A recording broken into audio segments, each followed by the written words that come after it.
I just went to Kennywood's Phantom Fall Fest for the first time yesterday, and you know what that means. It's time to review it, which this video will not be a full review because I did not get to everything, and you'll find out later what really wasted my time. So this video is more of a what not to do your first time type of video, and also talking about my experience and what I think about the event. So let's get right into the video.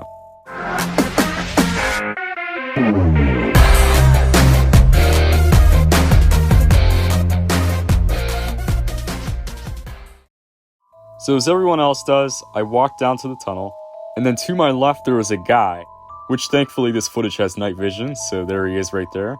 And then there was a guy to my right over here, and then I made my way into the tunnel, which you can see they have like the flashing lights, and then the foggy tunnel, which there were no scare actors in the tunnel, which it is very foggy in there. The video does not pick it up very well, but it was pretty foggy. And so far there's really nothing too scary except for the guys before you get into the tunnel, which even them are very scary.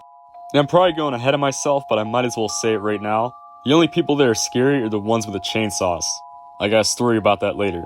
Stay tuned. But anywho, I went down the main midway, down past Ville the Vampire, which had an extremely long line. Went past Jackrabbit, Racers closed.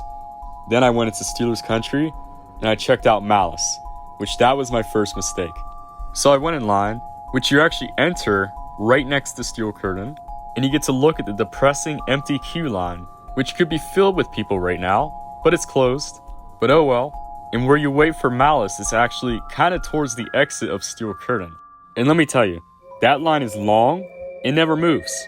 I'll give you guys 10 seconds to guess how long I waited for Malice in the comments down below.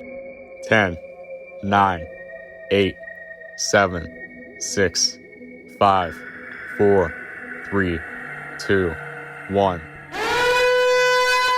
You wanna know how long I waited? Practically 2 hours. And it was extremely boring, except the parts when they actually scared the people in line. And that got the line moving a lot quicker than it was before. And also back to that story about that chainsaw guy story that I had. Well, this guy right here's the guy. And he speaks absolute nonsense at you, but then he pulls out his chainsaw. And then he goes around the line and starts terrorizing people. Which that part I don't have on video, but make sure to watch out. He'll come out right behind you, and then pull out his chainsaw, and then do his little move by putting the chainsaw to the ground and having it spark, which that mostly scares people. And the part you don't want to do is act visibly scared, because if you're visibly scared, they'll keep scaring you. One poor person in line got scared, and they literally fell on the ground, and then they kept doing their little move with the chainsaw. They had like 3 people like cornering her. So I don't recommend doing that, because then they'll just keep scaring you, and scaring you, and scaring you. That's their job, to scare you. Just laugh at them and move on. Which I understand a lot of people can't do, because it's just how they are. Some people get more scared easily than others. So if this sounds like something that you'd be scared of, I'd be prepared for it.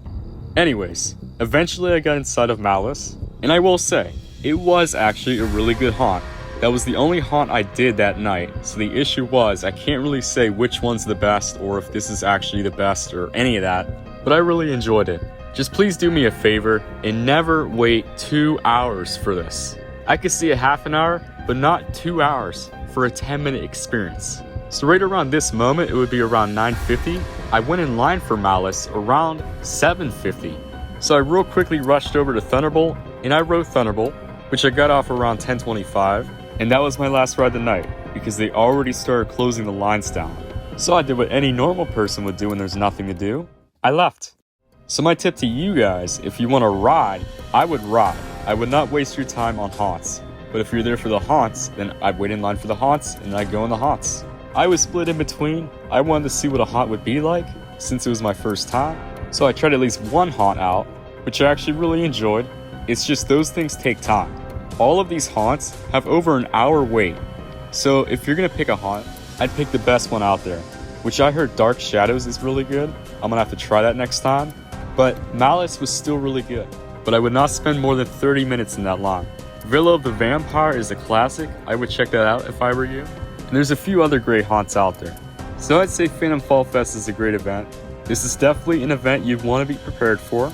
Or you could just do it your first time how I did it and just have absolutely no clue what you're doing and then figure it out next time. And at least next time I'll know what not to do. So anyways, I hope you guys learned something out of this video. Let me know your thoughts on this video in the comments down below. If you enjoyed this video, make sure to like, subscribe, and turn on post notifications for more content like this.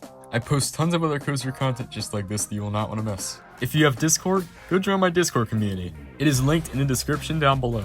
And go follow my other social medias. Those are also linked down below in the description. And by following those, you can stay up to date in the Arms Through Lift 7 community and receive the latest theme park news. I thank you all for watching, and I'll see you all in the next video. And remember, let's ride.